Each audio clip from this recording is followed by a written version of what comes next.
What's up, Guardians? Sly here, back at it once again with another D2 reset guide for you all. So, another week down, another week closer to December 5th. But one thing I have to say, happy Xbox One X launch day, boys!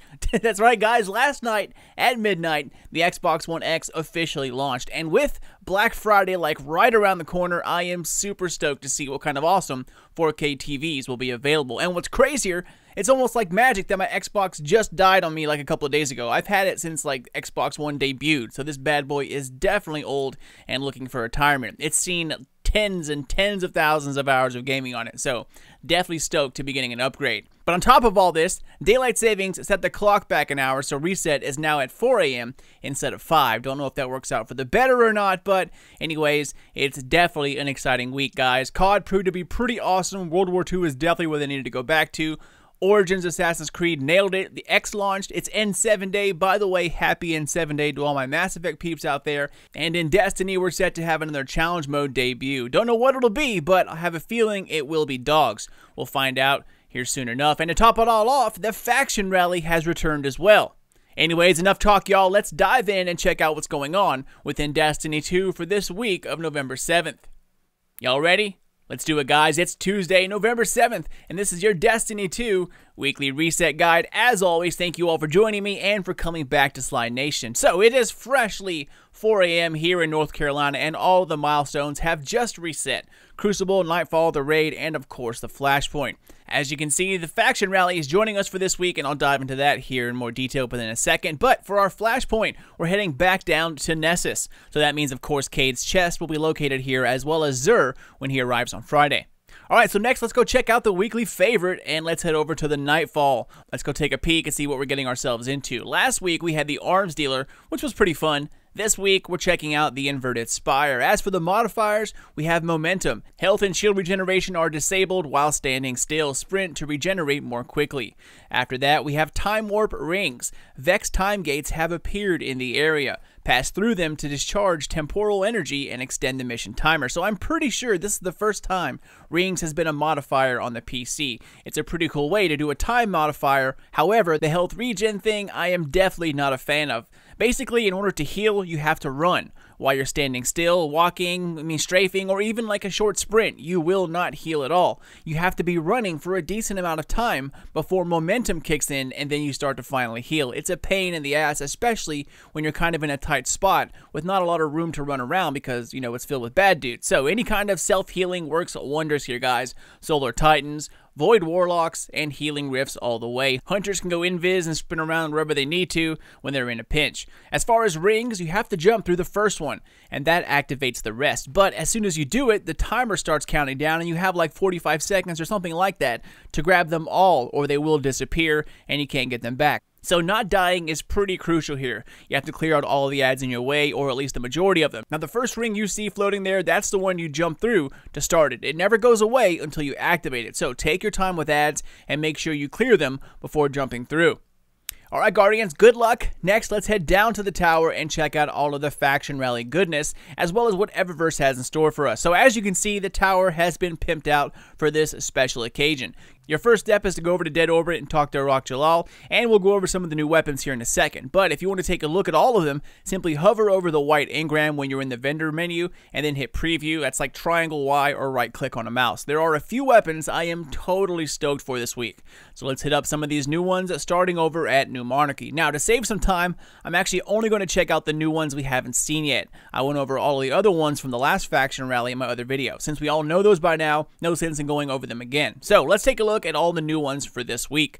First up, this sidearm we had as a potential prize last time is in the loot pool for this week for New Monarchy. So if you wanted the sidearm, which believe it or not is one of the more fun weapons in Destiny, then now is your chance. But the faction rally's prize weapon for New Monarchy is the sword called Honor's Edge. For blade upgrades, you have Tempered Edge, which increases sword damage and ammo, or Jagged Edge, which gives you more damage at the cost of some ammo. After that, for the guard, we have Burst Guard, which is low efficiency, high defense, or you can choose Enduring Guard, which is high efficiency and and low defense.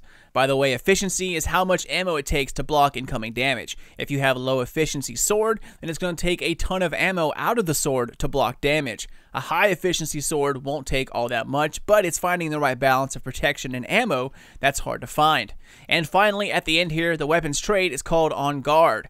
Quick attacks immediately after swapping to the sword do additional damage. Nothing really all that special, unfortunately. Quick attacks are good, but power attacks are what really most of us use when we equip a sword. It's not bad for clearing ads, but I really can't think of something you want to do more damage on, yet not use your power attack, you know what I'm saying? So it's kind of a wasted perk in my opinion. Alright, next up, a new energy weapon called the Older Sister 3. For sights, we have Hit Mark, Steady Hand, and then Crossfire. As for the mag upgrades, we have Alloy Magazine, which gives you increased reload speed when the magazine is empty, or you can choose armor-piercing rounds. It boosts your range, but I've been meaning to do a breakdown of armor-piercing rounds and try and see what benefits there are to using it, if any at all, and if it indeed does do more damage to shields, or at least does it do enough extra damage to make it worthwhile.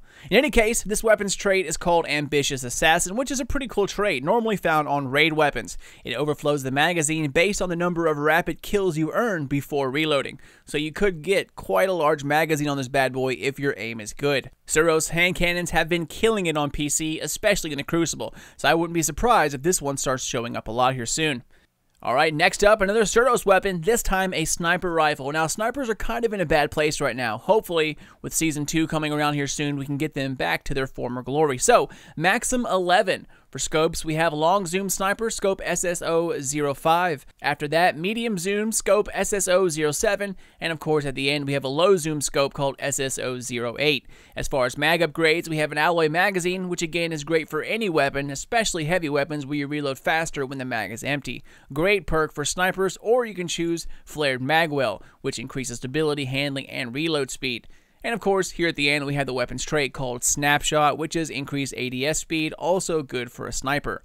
All in all, a really well-balanced, like, do-it-all kind of sniper. Great impact to rate of fire, holds 4 bullets, fast reload when it's empty, low zoom sight, and snapshot. You really couldn't ask for more. I would definitely grab this and hang on to it, because I think snipers will be coming back in a big way in Season 2, and this might be one of the better ones out there, so definitely grab it for later.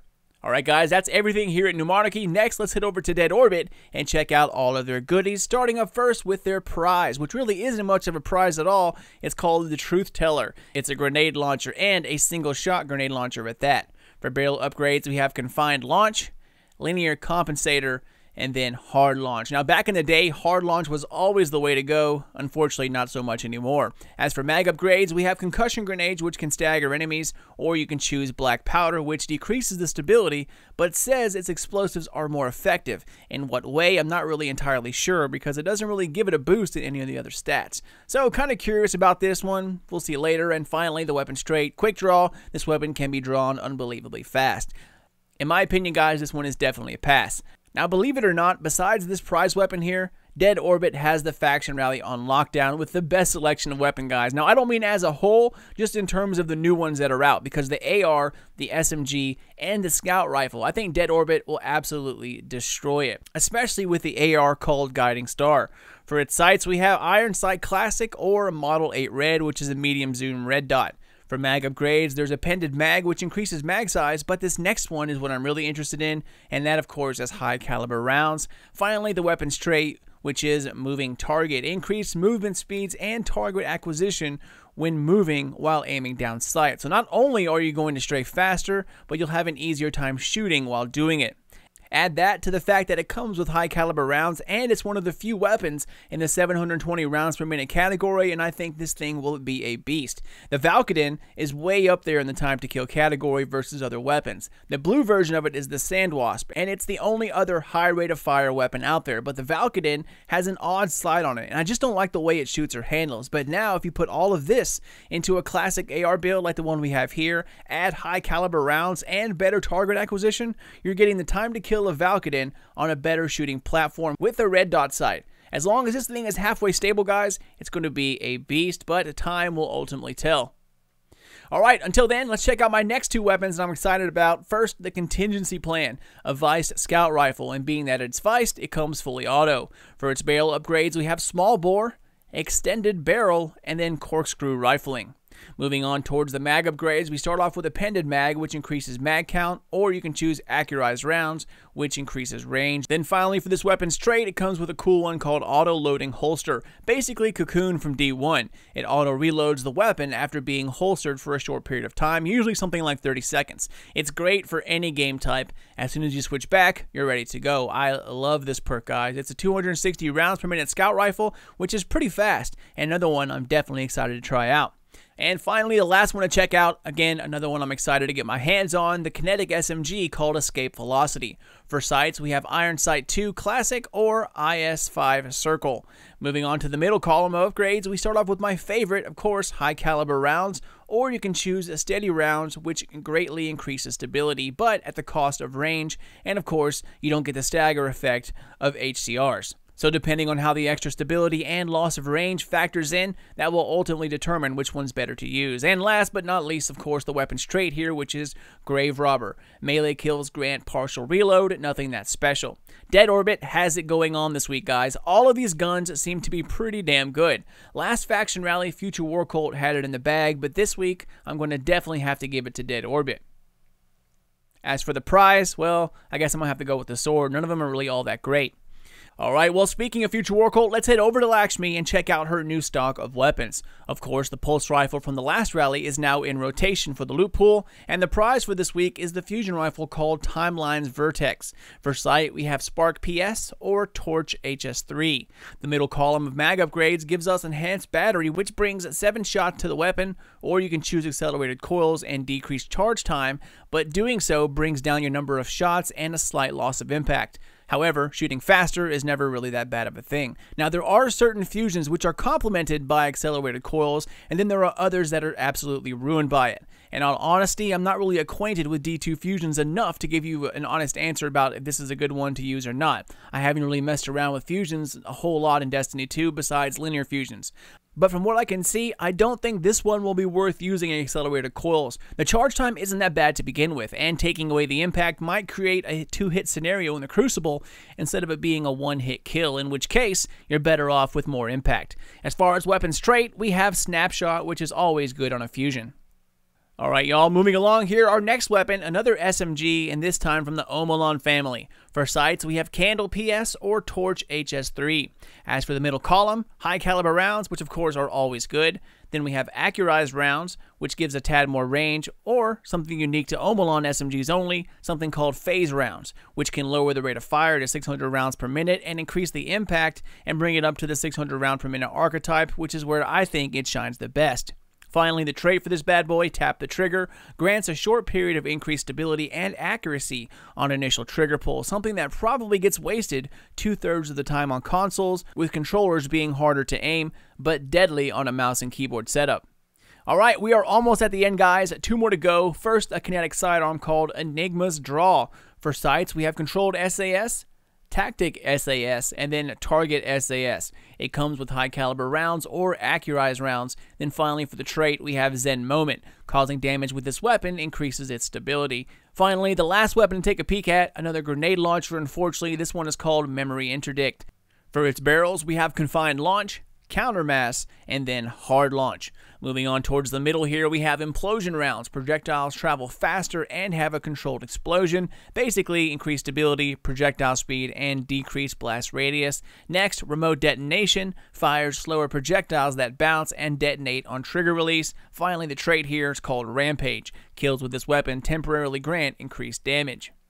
Alright, Guardians, those are the new weapons. Next, let's take a look at Eververse, Ikora, then we'll check out the raid and call it a day. So, Eververse is up next, guys. Let's pop in, check out all of the goods over here. As always, emotes are up first. We have a rare one called Good Idea, which is really not a good idea at all, considering the next one is the exotic emote called Flip Out. Now, this is a good idea. These emotes will change out in December, and they're going to be gone, like, completely. So, definitely grab them while you can. Next up, we have one Sparrow this week called Soul Velocity. Pretty good looking for a legendary one. Love the spikes that kind of swoop down with the wing. Moving on to ships, both legendary this week. First up, Helios Strain, and the next one is called Spectral Gain, which both of these have exotic counterparts, just a different paint scheme. And finally, we come to the exotic weapon ornament, and it's two we've seen before. First is COMSTOCK LODE for the Prospector Grenade Launcher, and then after that, it's Beware the Red Legion for its terrible scout rifle called Skyburner's Oath. Alright guys, moving on to the bottom row, we start off with the Optimacy set. This week, we have the chess pieces. As for two ghosts, two decent ones this week, although I'm still waiting for exotic ghosts. But anyway, Blue Moon Shell and its buddy Aggressive Shell both don't really look all that bad, and with the right shader, I'm sure they would both be pretty awesome. And next up, shaders. Unfortunately, nothing new this week. Starts off with Noble Red, then we have Arctic Pearl, and finally closing it up with Cerulean Divide, which is actually one of my favorite shaders to use. Looks awesome on any of the Vice weapons. And then, of course, who could forget the Fireteam medallions here at the end that no Guardian should leave the tower without. Alright, next, pop over to Ikora. Her combat meditations this week are Combustion, 1 AU, which of course is the Almighty mission, and then we have the Chosen, which is the end. Whew! Alright guys, so that's everything up here in the tower. Our final step is to check out the raid. Now this might change due to the challenge coming in later on today, like in a couple hours. But this week's first stop, the Puppy Challenge. Now that works right into what I think will be the challenge for this week. I believe the dogs are going to be the challenge, so we'll see if that actually comes true or not. Now, if you're looking to get a shortcut into the raid, hit up the levers down below, go ahead and get to our normal starting point. Simply take the pipes, take the fan lift to the top, and then what you're going to do is take a left and head towards the engine room. Open the doors, head straight across into the fire tunnel. Now, it's a pain in the ass to get through this, but once you're through, you're basically at the pleasure gardens, guys. Simply take a right, jump up the pipes, through this little rock tunnel here, and you are there. And that, my friends, is it. Once again, enjoy yourselves in the raid, guys. I'll have a challenge guide out as soon as I can get it done. And happy N7 Day to all my Mass Effect fans out there. I have faith, guys. I absolutely have faith. It'll be back. And oh yes, it will be amazing. Enjoy the faction rally, y'all. May the best team win, and thank you all so much for watching and for supporting the channel. If you're new to Sly Nation, thanks for stopping by, and we would love to have you here with us. Subscribe for tons more D2 coverage, spank the thumbs up only if you enjoyed yourself, and comment down below if you have any questions or if you just want to say what's up. Take care, y'all. Have a great week, and until next time, this is your dude Sly, and we'll see you all later.